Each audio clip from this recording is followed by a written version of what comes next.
Hi, so today this video wasn't too planned, but I felt compelled, or like that I need to talk about this, and this is kind of like the self-harm epidemic that the news has recently covered.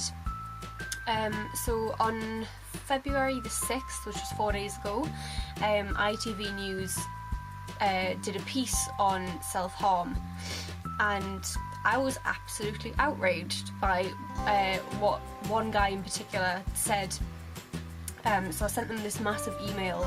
I was shaking, I was so angry, and I'd sent them this massive email, and I was like, right, okay, that's kind of it over and done with, I don't have to think about it again. But they haven't replied, and the more that I think about it, the more I want to talk about it.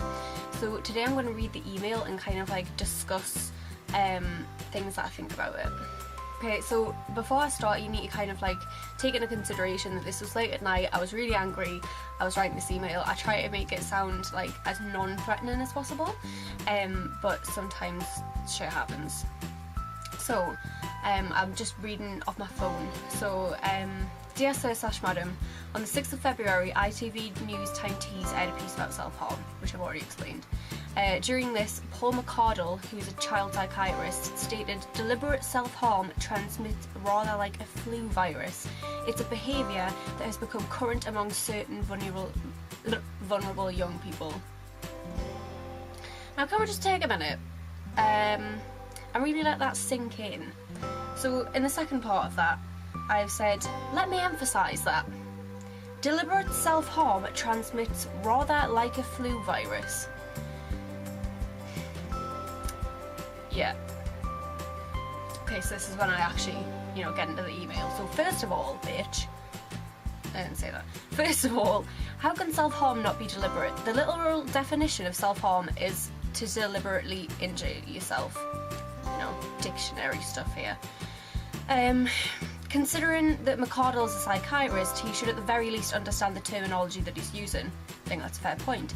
Secondly, to describe self-harm as being like a flu virus suggests that people catch or contract this type of behaviour, which is quite obviously not the case. Children and young adults don't describe themselves as coming down with a bout of self-harm. It's not a fleeting activity, it's a serious mental health issue that needs to be addressed. In addition, for those who've not dealt with self-harm on a personal level, they aren't going to understand it any further if people like McCardle present it as a virus.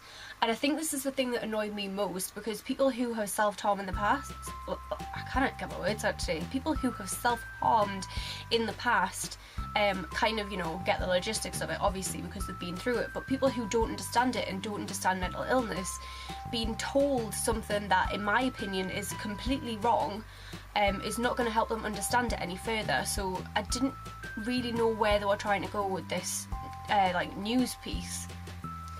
The report seems to suggest that self-harming is becoming more popular with groups of children and teens. Although it was often associated with the early 2000s emo subculture, it's my understanding that it derives from mental health issues and not because adolescents see their friends do it and think it would be a fun pastime to partake into. Now, I'm not calling anyone out for being emo, I'm not calling anyone out for self-harming. I was both emo and I self-harmed back in the day, so just putting that out there. The primary reason for self-harm epidemic, in my opinion, is because young people are finding it increasingly difficult to cope in our society, and mental health services in the UK are abominable. I recently read a statistic that self-harm in the UK in young people has had a 14% increase since 2012. Surely this is something that the mental health teams across the country should be looking into, instead of trying to put it down to a contagious virus. Now, I know that I've had a bad experience with the NHS and mental health services. I know that a lot of people I know have had a bad experience with NHS and mental health services. And I'm not saying that everyone's experience will be the same, and some people will benefit from it, but I think, especially in the northeast, there seems to be these cracks that people fall into and don't get out. So what I've done is, in the next paragraph, I talk about my experience of self-harm, and if you've watched any of my videos before, I've kind of mentioned it, but I'll go into a bit more detail in this section. My experience of self-harm between the age of 14 and 18 were linked to ongoing depression and anxiety. I first began attending counselling sessions through CAMS at age 11 because I was having panic attacks. This quickly evolved into being transferred to a nutritional specialist, where they noticed I was underweight and accused me of having an eating disorder, which I didn't. and ignored the issue of panic attacks. As a naturally slim child, my parents saw no reason for me to carry on attending CAM sessions. At age 15, I began to see a school counsellor due to my self-harm and was then referred back to CAMS.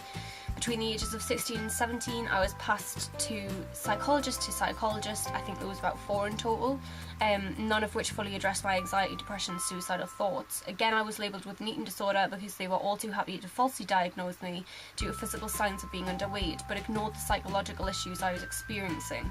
At age 19, I was hospitalised due to a mental breakdown with suicidal inclination. There I saw a psychiatrist but was soon referred to a crisis team and a community mental health team.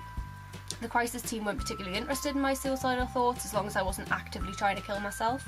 At the community mental health team, I was told I was too well to receive my treatment and was discharged, although they did suggest seeing an eating disorder specialist as I was underweight and they wanted to rule it out.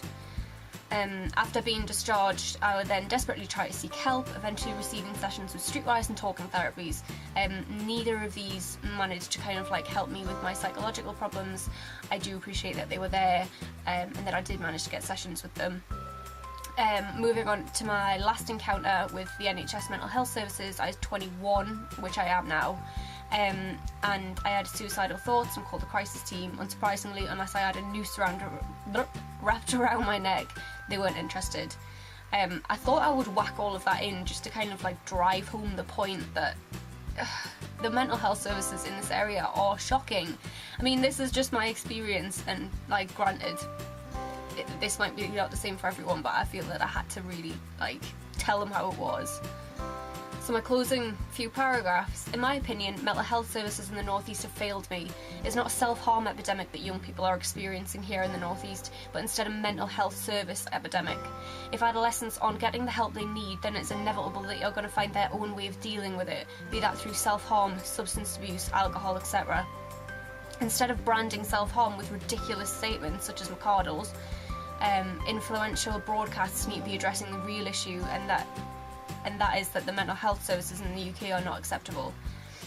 And then thank you for your time. I believe that more thought should have been put into the coverage of this issue, and I hope this email will at least give you a different take on the issue of self-harm. What I think is really important to emphasise is the fact that you know, news crews, like it was on ITV Time Teas, and granted that's not across the country, but these people need to be taking responsibility for putting fucking stupid statements out there, like calling it a virus and saying that it's like between friend groups. And fair enough that they've saw that maybe some friend groups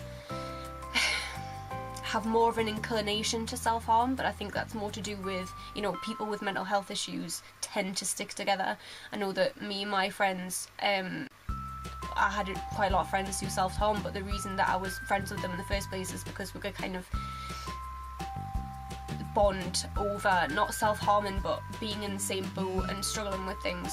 Sorry, that's just my phone. I'm not sure where I was, I lost my place, but I really think that we should be focusing on mental health services and different ways that you can get help, because people do fall through the system, and the system doesn't help everyone. I'm a perfect example of that. So I just thought that I'd make this video so I can kind of get my opinion out there. If they eventually do apply and give me some kind of explanation for the absolute bullshit that they spewed, I'll do it.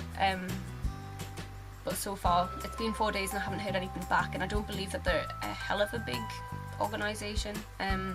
Surely a complaint should be dealt with pretty quickly, but who am I to judge? I don't know how they run things. If anyone wants me to talk about anything else mental health related, I'm happy to do it, or if you've got any questions, leave them in the comments and I'll get back to you as soon as I can. Okay, thanks for listening to this kind of rant video. It hasn't been that bad. I haven't been as raging as I was that night. I was shaking, I was so angry. But yeah, bye.